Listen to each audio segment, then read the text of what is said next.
Hello everyone! Welcome to the latest installment of the CABAL 2 Feature Spotlights.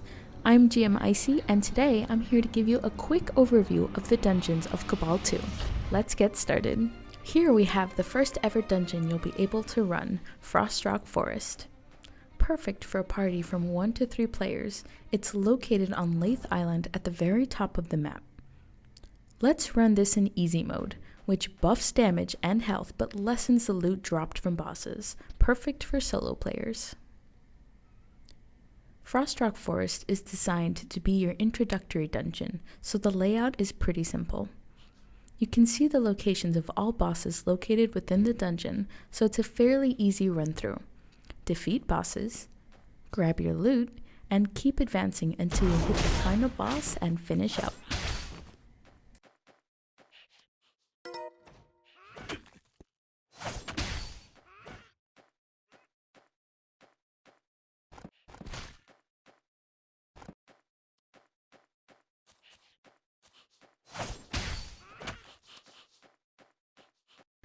Looper's excavation site is your secondary dungeon, located in Frey Hilltown right in the Looper's territory, and will need a party of about 5 to 6 players, 1 if you go easy mode, to complete.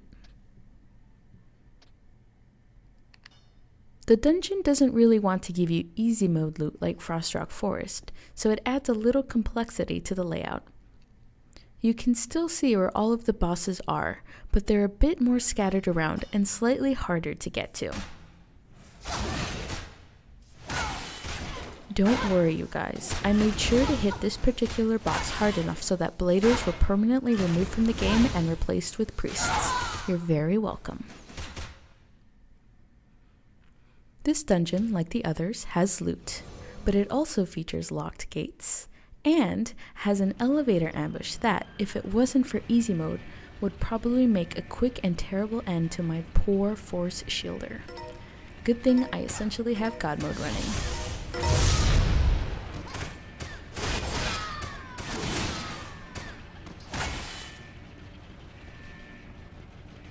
Halls of the Recluse is located in Desert Fort, tucked away in the middle of the map. Don't be fooled by its location, it's definitely for the higher levels in that map. It's one of my favorites and definitely worth a few run times for great loot.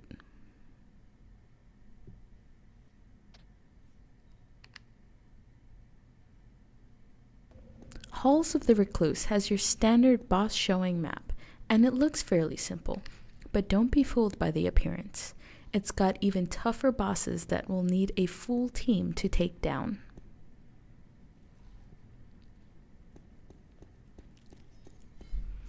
It also has a fun little room where each time you activate a pillar, a bunch of mobs spawn, and you need to activate all of the pillars to advance. Fun for the whole group. Also featuring is the Crystal Room of Death, where hopefully you can reach the end with all of your health intact. Well, most of your health intact.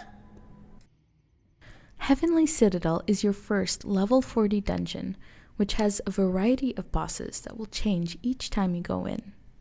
It's located in Labyrinth Forest, right where a bunch of elite mobs spawn.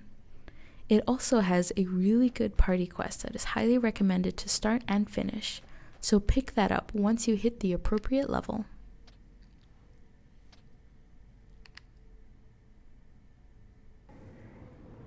As I mentioned before, Labyrinth Forest will take you to random platforms where a different boss awaits, so expect some variety each time you enter the dungeon.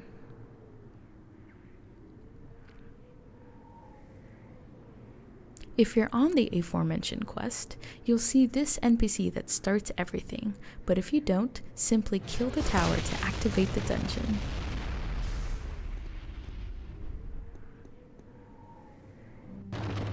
Chances are you'll get some bosses like this huge tree to deal with, and he's really hard, but the dungeon has a good mix of both hard bosses and environmental bosses that require a little bit more thought to complete.